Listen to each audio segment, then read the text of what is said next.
Assalomu alaykum. Yoshligimizda mana har hayitda olib turib bitta otardik. Paq et. Mana hozir kasbimiz shuni ishlab chiqarish, shuni sotish bo'lib ketdi. Suv chechaklar hayitda bitta olinadi. Yoshligingizda siz hayitga bitta olib ishlatarmisiz aka? Nimani? Bitta bilan suv chechakgan. Nima bo'ldi? Salom. Qilyapsizmi? Qalaysiz? Qalaysiz aka? Xo'p, Andijonga yana yuklarimiz chiqib ketmoqda, azizlar. Yostiq deysizlarmi? Ko'rpalar deysizlarmi?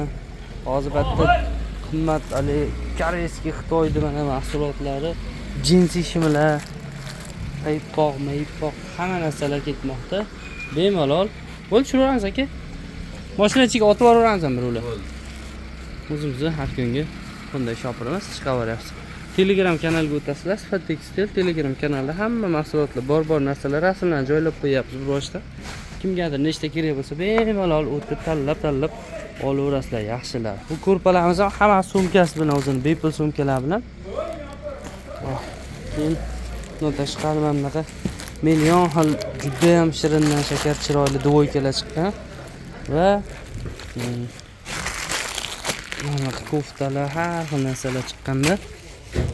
Keyin surprizga qaysidir klientimizga mijozimizga mana ananas o'rayapmiz. Nima? Ezilib ketmasin, oldida ketadi. Demak, o'rtoqlar, charchamanglar, biz tovarlarni shu filiallarimizga chiqarib olish jarayonida edik.